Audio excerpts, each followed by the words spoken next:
కాల ఆరాధనలో చేరివచ్చిన మీ అందరికీ ప్రభు నామమున శుభములు వందనాలు తెలియచేస్తూ ఉన్నాను.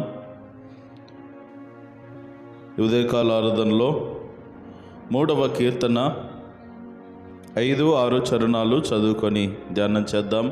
యెహోవా నాకు ఆధారము కావున నేను పండుకొని నిద్రపోయి మేలుకొందును.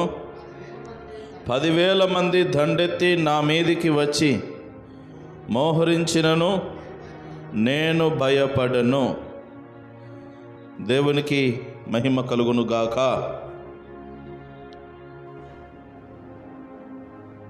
భక్తుడైనటువంటి దావీదు రాసినటువంటి తన బాధల్లో, వేదనలో, శోధనలో రాసినటువంటి కీర్తన ఇది.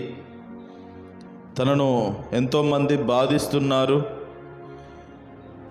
చాలా అవమానకరంగా మాట్లాడుతూ ఉన్నారు, చాలా ఇష్టం వచ్చినట్టుగా మాట్లాడి వ్యవహరించినటువంటి పరిస్థితుల్లో తన బాధను వ్యక్తపరిచి, ఏదేమైనప్పటికీ ఈ దేవుడే నాకు కేడముగా ఉంటాడు, ఈ దేవుడే నన్ను కాపాడుతాడు, అతిశయాస్పదముగాను తలెత్తువాడుగా ఉండి నా ప్రార్థన ఆలకించి, నా మొరను ఆలకించి నాకు సహాయం చేస్తాడని ఒక నిరీక్షణ ఎవరైతే బాధించువారు దేవుని వలన నీకు ఏ రక్షణ కలగదన్నారో ఆ దేవుడే నన్ను రక్షిస్తాడని, ఆ దేవుడే నాకు రక్షణ అనేటటువంటి, ఆ దేవుడే నాకు కేడము అనేటటువంటి విధంగా ఈ 3-4 చరణాల్లో మాట్లాడుతూ ఉన్నాడు. ఈ 5-6 చరణాలకు వచ్చేసరికి ఇప్పుడు అంటున్న మాట ఏంటంటే, దేవుడే నా ఆధారము అని అంటున్నాడు. మొత్తం మీద ఈ 5-6 వచనాలకు వచ్చేసరికి చెప్తున్న మాట ఏంటంటే, చాలా ధైర్యంగా పలుకుతున్నాడు. దీనికి నేను పెట్టిన టైటిల్ ఏంటంటే, దేవుడే నా ధైర్యము. చెప్పండి అందరూ, దేవుడే నా ధైర్యము, ఆయనే నాకు ధైర్యము అనేటటువంటి మాట మనము ఇక్కడ లిటరల్గా పదము లేదు కానీ మనం గమనించాలి. ఎందుకంటే దేవుడే నాకు ఆధారము అని అంటున్నాడు. క్రింద చూసినట్లయితే నేను భయపడను అంటున్నాడు. భయపడకుండా ఉండాలంటే ధైర్యవంతులైతేనే భయపడకుండా ఉంటారు. కాబట్టి ఇప్పుడు దావీదు ఏమంటున్నాడంటే, ఒక మాటలో చెప్పాలంటే, దేవుడే నా ధైర్యము, ఆయన ఆధారం చేసుకున్నాను కనుక నేను భయపడను, ధైర్యంగా ఉంటాను. ఈ ధైర్యం ఎక్కడి నుండి వచ్చిందంటే దేవుని నుండి, యెహోవా నుండి వచ్చింది కనుక నేను భయపడను, నేను సంతోషంగా బ్రతుకుతాను అంటున్నాడు. ప్రేమణ దమ్ము బిడ్డలారా, జ్ఞాపకం చేసుకుందాం. ఇప్పుడు ధ్యానం చేద్దాం. యెహోవా నాకు ఆధారము, దేవుడే నాకు ఆధారము అనేటటువంటి మాట దావీదు ఇక్కడ స్పష్టముగా, సూటిగా, స్పష్టముగా చెప్తూ ఉన్నాడు. ఎంతోమంది నా మీదకి లేస్తూ ఉన్నారు. నా మీదకి లేచే వారికి ఒక ఆధారం ఉన్నది. ఏంటంటే, ఎవరినో ఒకరిని చూసుకొని వాళ్ళు లేస్తున్నారు, ఎవరినో ఒకరిని ఆధారం చేసుకొని వాళ్ళు లేస్తున్నారు. అబ్షాలోము, లేకపోతే అహితోపేలు, వీళ్ళందరూ నన్ను ఏదో చెయ్యాలనుకుంటున్నారు, రాజ్యాన్ని ఆక్రమించుకోవాలనుకుంటున్నారు. కాబట్టి వాళ్ళు నా మీదకి తిరుగుబాటు చేస్తూ ఉన్నారు. ఈరోజు నేను ఆధారం చేసుకున్నది మనుషులను కాదు. దావీదు మనుషులను ఆధారం చేసుకోవట్లేదు. ఇక్కడ ఈ విషయాన్ని మనం చాలా స్పష్టంగా అర్థం చేసుకోవాలి.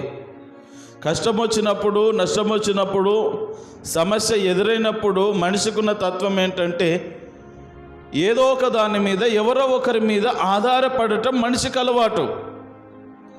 ఆధారపడటం మంచిదే, కానీ సహాయము చేయలేని, నీ సమస్య తీర్చలేని మనుషుల మీద నువ్వు ఆధారపడితే ఎలాగూ? ఇప్పుడు దావీదు మరి ఒక పని చేయొచ్చు. ఆయన రాజు కనుక సరే, తన దగ్గర ఉన్న సైన్యము కాస్త తరిగిపోయినప్పటికీ ఇంకో మార్గములో తన దగ్గర ఉన్న కాస్తంత వారిని వెంటబెట్టుకొని ఇంకా కాస్త మందిని పోగు చేసుకొని యుద్ధానికి వెళ్ళొచ్చు, ఏదో ఒకటి చేయొచ్చు.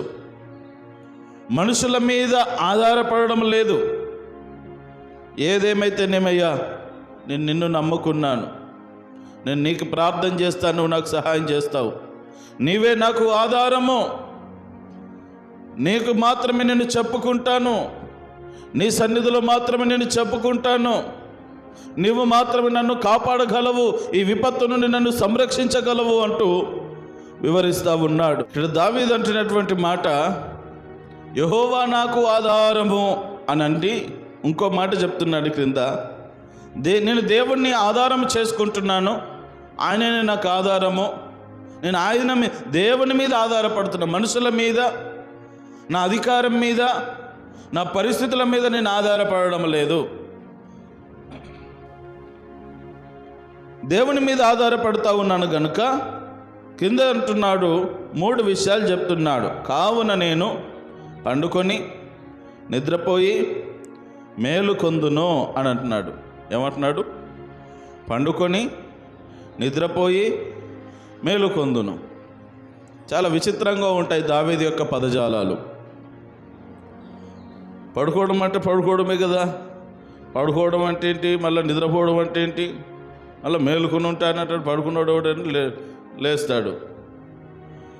చాలా ఆత్మీయ అర్థాలతో కూడినటువంటి పదజాలాలతో మరి భక్తుడైనటువంటి దావీదు వ్రాస్తూ ఉంటాడు. ప్రేమ దోంబిడ్ల జ్ఞాపకం చేసుకుందాం.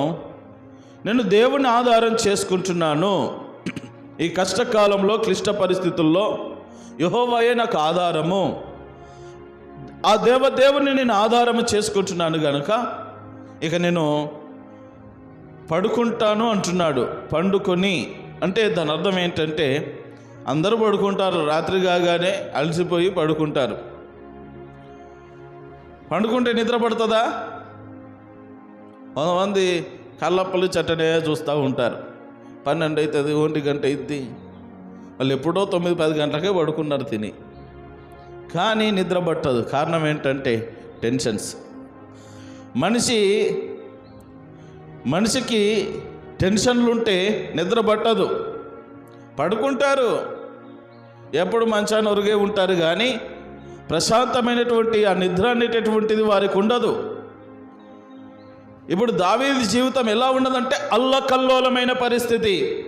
నిద్ర పడుతుందా ఈ పరిస్థితుల్లో దావీదుకు? ఎప్పుడు ఎక్కడ నుండి ఎవడొస్తున్నాడో తెలియదు, ఎక్కడి నుండి ఏ బాణం గుచ్చుకుంటుందో, ఎక్కడి నుండి ఏ కత్తిపోటు గుచ్చుకుంటుందో అతనికి అర్థం కానటువంటి పరిస్థితుల మధ్యలో ఉన్నాడు. వాస్తవంగా ఇప్పుడు దావీదుకు ఆయన పడుకోలేడు, ఆయనకు నిద్ర పట్టదు, అసలు పొద్దున తెల్లారి చూస్తాడో లేదో తెలియదు. అలాంటి క్లిష్టమైనటువంటి పరిస్థితిలో దావీదు ఉన్నాడు. ఇప్పుడు దేవుణ్ణి కేడమన్నాడు, నా తల ఎత్తువాడన్నాడు, ఇక నేను ప్రార్థన చేస్తాను, నీవే నాకు సహాయం చేస్తావన్నాడు. దేవుని మీద ఒక విశ్వాసం, నిరీక్షణ పెట్టి, ఇదిగో ఇక నుండి నీవే నా ఆధారం ప్రభు, ఇక నువ్వే చూసుకోవాలని దేవునికి తన బాధనంతా, తన సమస్యనంతా దేవునికి అప్పగించేశాడు. ఇప్పుడు అంటున్న మాట ఏంటంటే, దేవునికి అప్పచెప్పేశాను కదా, ఈ సూత్రం మనం అందరం కూడా బాగా నేర్చుకోవాలి. దేవునికి అప్పచెప్పిన తర్వాత మనం ఎలా ఉండాలంటే ధైర్యముగా, ఇది అందుకే ఇక్కడ ఆ ధైర్యంతో పలికిన మాటలు కాబట్టే నేను చెప్పిన టైటిల్ దేవుడే నా ధైర్యము అని నేను చెప్పడం జరిగింది. దేవునికి అప్పచెప్పేసిన తర్వాత మనము ఇక ఏ విధమైన టెన్షన్లు పెట్టుకోకూడదు. దేవుడు చూసుకుంటాడు, ఇక ఆయన సన్నిధిలో పెట్టేసాం కదా, దేవుడు చూసుకుంటాడు, ఇక మనం ఎందుకు టెన్షన్ పడాలా? దేవునికి చెప్పనంత వరకు, ఎవరికి చెప్పనంత వరకు అయ్యో ఎలా ఎలా ఎలా అని బాధపడితేనేమో అది వేరు, కానీ అసలు చెప్పాల్సిన వారికే చెప్పేసావు కనుక ఇక భయం లేదు, ప్రశాంతంగా ఉండు, చక్కగా నిద్రపో, ఆయన చూసుకుంటాడు. యుద్ధం యెహోవాదే. అదే ఇప్పుడు దావీదు యొక్క నమ్మకం. అంటున్నటువంటి మాట ఏంటంటే, నేను పండుకొని అంటే నేను మంచాన పడుకొని నిద్రపోయి. ఇది ఏ రకమైనటువంటి నిద్ర అంటే ప్రశాంతమైన నిద్ర. నిద్రలో 2 రకాలు ఉంటాయి. మన బైబిల్ ప్రకారం నిద్ర అంటే ఏంది? పరదేశులమో ప్రియు. ప్రభువునందు నిద్రించువారు ధన్యులు. అంతటా ప్రభువునందు నిద్రించిన వారు ధన్యులని చెప్పబడింది. బైబిల్ ప్రకారం నిద్ర అంటే పరదేశంలో ప్రియులు చనిపోవడమే. ప్రేమణ దోమ పిల్లలు జ్ఞాపకం చేసుకుందాం. మరి ఈ నిద్ర ఏంటి? నేను పండుకొని నేను నిద్రపోయానంటే ప్రశాంతమైన నిద్ర. ఈ టెన్షన్లు ఉన్న వాళ్ళకు అసలు నిద్ర పట్టదు. ఒకవేళ పట్టినా అది ప్రశాంతంగా ఉండదు. ఏదో చిన్న కుణికేస్తారు, మళ్ళీ మెలకు వస్తుంది, మళ్ళీ అవే ఆలోచనలు. ఎలా ఈ సమస్య నుండి ఎలా బయటపడాలి, ఈ భారం నుండి ఎలా బయటపడాలి, ఈ పరిస్థితికి ఏం చేయాలి, బయటపడాలంటే పరిష్కారం ఏంటి, చాలా రకాలుగా ఆలోచన చేస్తూ ఉంటాం. ప్రశాంతత లేదు, నిద్ర లేదు. చాలామంది జీవితాల్లో నిద్ర లేని పరిస్థితులు. గొప్ప గొప్ప సంపాదనలు ఉన్నాయి, కుటుంబాలను బట్టి, ఉద్యోగాలను బట్టి, వ్యాపారాన్ని బట్టి, బయట ఉన్న టెన్షన్స్ని బట్టి నిద్రలేని పరిస్థితులు.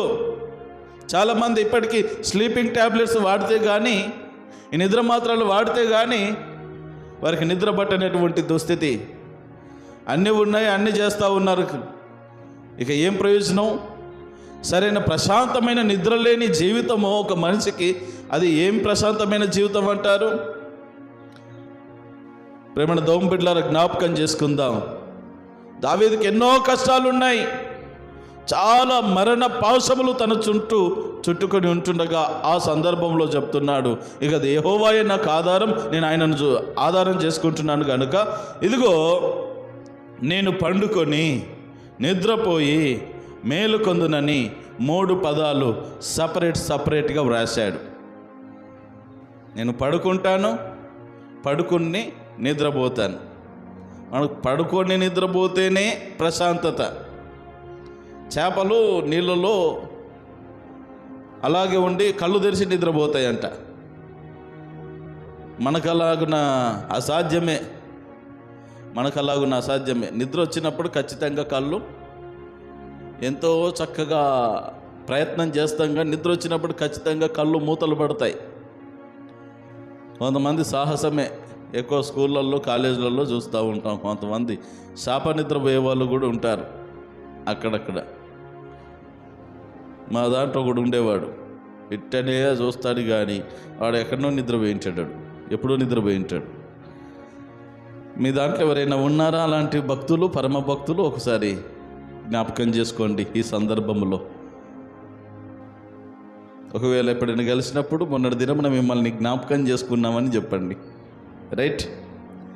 పండుకొని నిద్రపోయి, నిద్ర అంటే ప్రశాంతమైన నిద్ర, శరీరానికి పరిపూర్ణమైన రెస్ట్. నిద్ర లేకపోతే రోగం, తెలుసా? నిద్ర ఉంటేనే మనిషికి ఆరోగ్యం. కనీసం 6 గంటల నిద్ర మనిషికి ఖచ్చితంగా ఉండాలి. 6 నుండి 8 గంటల నిద్ర ఖచ్చితంగా మనిషికి ఉండాలి.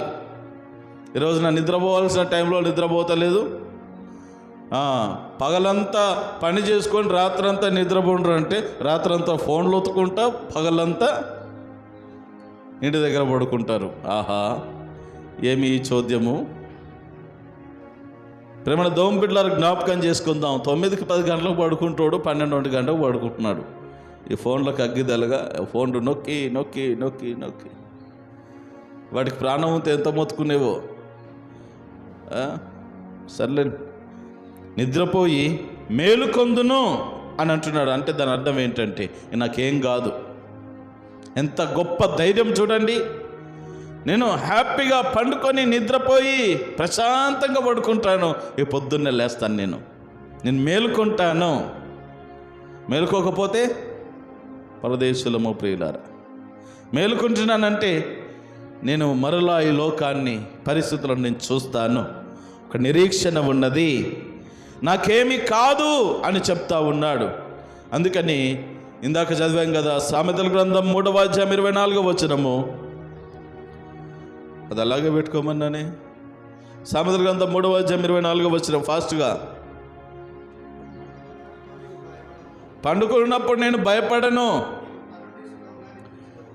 నువ్వు పరిండి సుఖముగా అది కావాలండి. పడుకున్నప్పుడు భయపడొద్దు. దేవుని ఆధారం చేసుకున్నటువంటి వాళ్ళు పడుకున్నప్పుడు భయపడరు. కొంతమందికి పడుకోవాలంటే భయం, కొంతమందికి పీడకలలు వస్తాయి ఎప్పుడు వాళ్ళ దరిద్రానికి. పీడకలు అంటే మామూలు పీడకలు కాదు, ఎక్కడో ఎత్తైన కొండ మీదకి పోయి అక్కడి నుండి కింద పడినట్టు, ఎవడో బాగా చితక బాదినట్టు, ఇట్లాంటి కొన్ని పీడకలు కొంతమందికి అట్లాంటి వస్తూ ఉంటాయి. గట్టిగా ప్రార్థన చేసుకుంటే ఏది మన దరికి రాదు. ప్రార్థనకు దేవునికి ఎంత దూరం అయిపోతే సాతానుగాడు అంతగా నిన్ను వలలో చుట్టేసుకుంటా ఉంటాడు, నిన్ను బంధిస్తూ ఉంటాడు. జ్ఞాపకం చేసుకుందాం.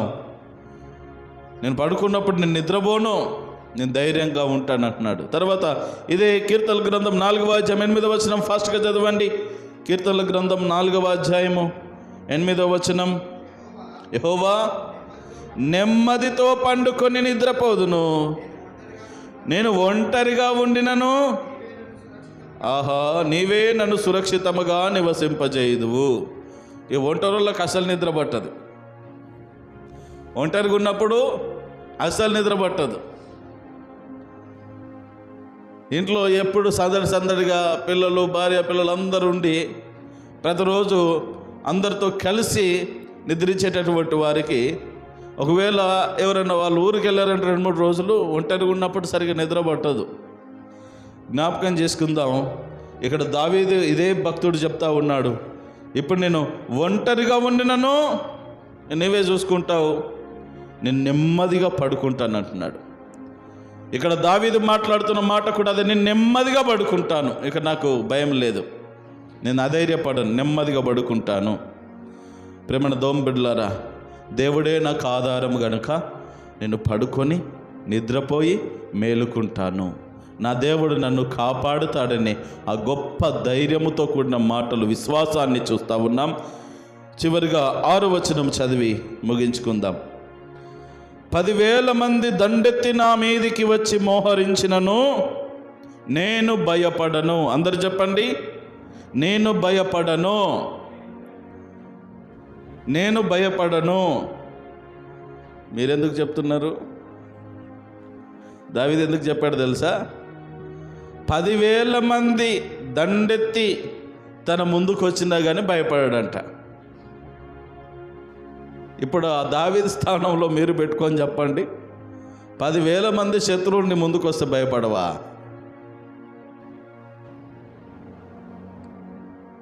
ఇద్దరు ఆజానుభావులు వచ్చారంటే అయిపోయా, నీకు దండం పెడతాను, నన్ను వదిలిపెట్టు, ఏదో తెలియక మాట్లాడాను, ఏదో పొరపాటు అయిపోయింది, నన్ను ఏమనబాకు, కాళ్ళ ఎల్ల పడతాం.